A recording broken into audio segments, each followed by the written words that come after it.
My husband's friends always called me the rebound, and I thought they were just being cruel, until he saw his ex again and decided our 6-year marriage wasn't worth saving. Now he wants to move her into our house, posted by you/rebounddork12345. I really need input from people who don't know us, so their opinions aren't biased.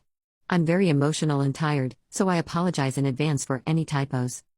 My husband, Jack, 36M, used to date Emma, 34F, for years. They broke up because Jack didn't want to get married or have kids. Emma moved away, and about a month later, Jack met me, 30F. I don't look like the typical girls Jack had been dating. For example, Emma is super tall, blonde with blue eyes, and has a PhD. I'm petite, 110 pounds and short, I'm a nurse, I have dark curly hair, and I'm an introvert. Apparently, she was a social butterfly. Jack has a group of friends that he's known since childhood. They are like brothers to him, but from the very beginning, they didn't like me. They still call me the rebound girl. At our wedding, during his best man speech, he joked, "We all thought rebound girls were temporary, but our brother Jack made an honest woman out of her." Everyone laughed, I didn't.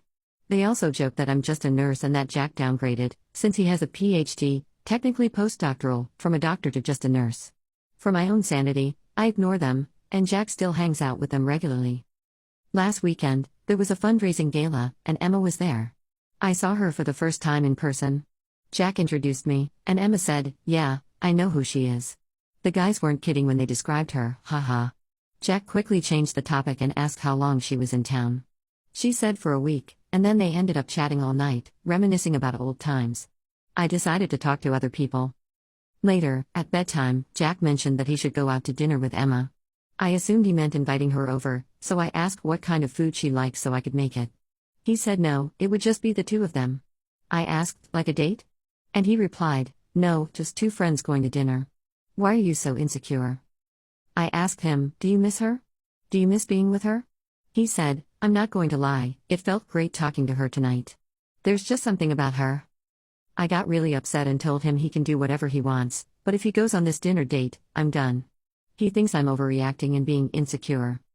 So, wise people of Reddit, is this rebound girl overreacting? Update 1, one day later. It's 4:45 a.m., and I didn't sleep last night. I thought I'd post an update. I decided to stay awake and talk to him when he came home.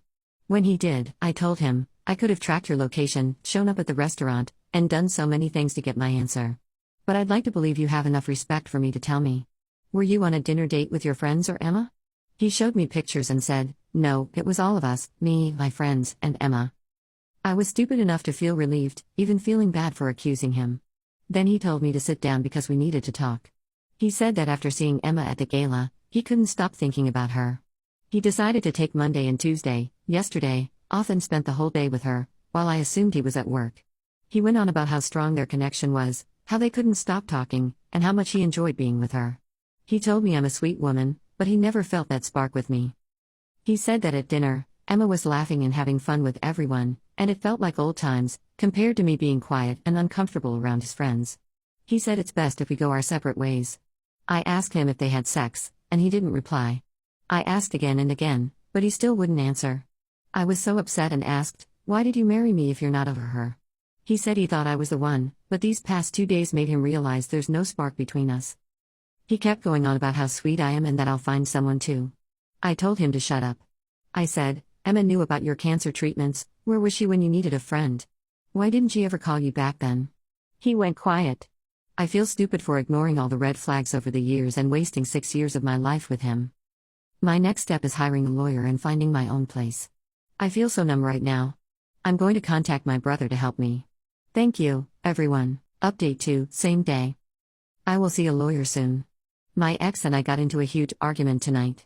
We share a house that we are currently living in. He sleeps in our bedroom, and I sleep in the spare room. He told me tonight that he wants his girlfriend to stay with him, yes, at our house, while she is in town. Can I legally call the police to kick her out? Or since the house is under his name too, can he bring anyone, and the cops can't do anything? I suggested he move out so he can invite whoever he wants, but he doesn't want to pay the mortgage for our current house and rent for a place he would be staying. Update 3, 26 days later. So many people have asked for an update. There isn't much to share except that my ex has been extremely difficult. He and his affair partner took time off work, they are traveling and having fun. He refuses to respond to or acknowledge me. I no longer have access to his money. I'm working extra shifts to cover the mortgage. I've met with 2 lawyers, but I realized I can't afford their fees. Thankfully, I have access to free legal advice sessions through my employee assistance program at work, so I'm currently on the waiting list for it. I'm planning to send him the bill for half of the house expenses since we separated. Meanwhile, he's out traveling, and I'm working overtime to pay the mortgage. I can't put the house on the market because I need his signature on the papers, too. So, basically, no real update on my situation. His family has pretty much ghosted me. His mom initially acted sympathetic but then stopped replying. His friends never liked me, so that isn't much of a surprise. On the bright side, I do have an empty house now. I love how quiet and peaceful it is. I can cry for hours without worrying that anyone will see me. Edit, yes, Emma knows he can't get her pregnant. I thought I was clever by telling her. Their long-term plan is either adoption or using a sperm donor/in vitro fertilization. I felt disgusted hearing about it because adoption was our plan. Now, it's his and her plan.